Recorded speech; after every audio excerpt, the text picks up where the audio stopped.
ಸಿರಿಯಾಳ ಒಬ್ಬ ಮಹಾನ್ ಶಿವಭಕ್ತ. ಅವನು ಮತ್ತು ಅವನ ಪತ್ನಿ ಚಾಂಗಲಾದೇವಿ ಪ್ರತಿದಿನ ಜಂಗಮರಿಗೆ ದಾಸೋಹ ಮಾಡಿಸದೆ ತಾವು ಊಟ ಮಾಡುತ್ತಿರಲಿಲ್ಲ.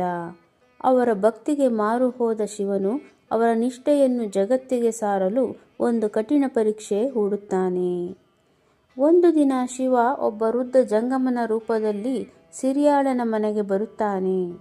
ಸಿರಿಯಾಳನು ಬಹಳ ಸಂತೋಷದಿಂದ ಆತನನ್ನು ಸ್ವಾಗತಿಸಿ, ಸ್ವಾಮಿ, ದಯವಿಟ್ಟು ಇಂದು ನಮ್ಮ ಮನೆಯಲ್ಲಿ ದಾಸೋಹ ಸ್ವೀಕರಿಸಬೇಕು ಎಂದು ಪ್ರಾರ್ಥಿಸುತ್ತಾನೆ. ಆದರೆ ಆ ಜಂಗಮನು ಒಂದು ವಿಚಿತ್ರ ಷರತ್ತು ಹಾಕುತ್ತಾನೆ. ನಾನು ಸಾಮಾನ್ಯ ಅನ್ನಪ್ರಸಾದವನ್ನು ಸ್ವೀಕರಿಸುವುದಿಲ್ಲ. ನನಗೆ ನಿಮ್ಮ ಒಬ್ಬನೇ ಮಗನಾದ ಶೀಳನನ್ನೇ ಕೊಂದು ಅವನ ಮಾಂಸದಿಂದ ಅಡುಗೆ ಮಾಡಿ ಬಡಿಸಬೇಕು. ಅದೂ ಕೂಡ ಆ ಮಗು ನಗುತ್ತಲೇ ಇರಬೇಕು ಎನ್ನುತ್ತಾನೆ. ಸಾಮಾನ್ಯ ತಂದೆ ತಾಯಿಯಾಗಿದ್ದರೆ ಈ ಮಾತನ್ನು ಕೇಳಿ ದಂಗು ಬಡಿಯುತ್ತಿದ್ದರು. ಆದರೆ ಸಿರಿಯಾಳ ಮತ್ತು ಚಾಂಗಲಾದೇವಿಯ ಪಾಲಿಗೆ ಶಿವನ ಸೇವೆಯೇ ಪರಮೋಚ್ಚವಾಗಿತ್ತು.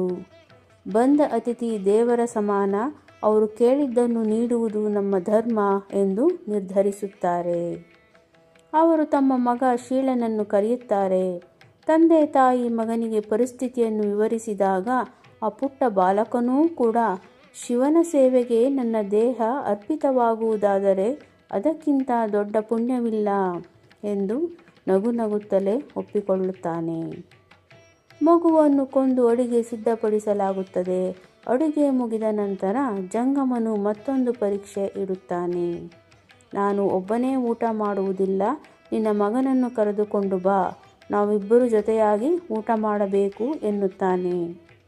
ಆಗ ಸಿರಿಯಾಳ ಕಣ್ಣೀರು ಹಾಕುತ್ತಾ, ಸ್ವಾಮಿ, ಮಗನನ್ನು ಅಡುಗೆಗೆ ಬಳಸಿದ್ದೇವಲ್ಲವೇ, ಅವನು ಹೇಗೆ ಬರಲು ಸಾಧ್ಯ ಎನ್ನುತ್ತಾನೆ. ಆದರೆ ಜಂಗಮನು ಪಟ್ಟು ಹಿಡಿಯುತ್ತಾನೆ.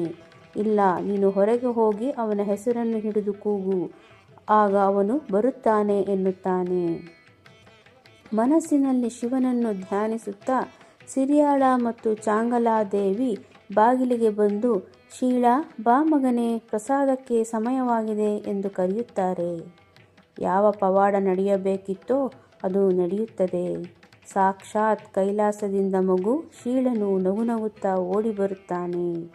ಅವನನ್ನು ಕಂಡ ತಂದೆ ತಾಯಿಯ ಸಂತೋಷಕ್ಕೆ ಪಾರವೇ ಇರಲಿಲ್ಲ. ಕೂಡಲೇ ಒಳಗಿದ್ದ ಜಂಗಮನು ಮಾಯವಾಗಿ ನಂದಿವಾಹನನಾದ ಶಿವನು ಪಾರ್ವತಿಯೊಡನೆ ಪ್ರತ್ಯಕ್ಷನಾಗುತ್ತಾನೆ. ಭಕ್ತಿಯಲ್ಲಿ ದೃಢತೆ ಇದ್ದರೆ ಸಾವು ಕೂಡ ಸೋಲುತ್ತದೆ.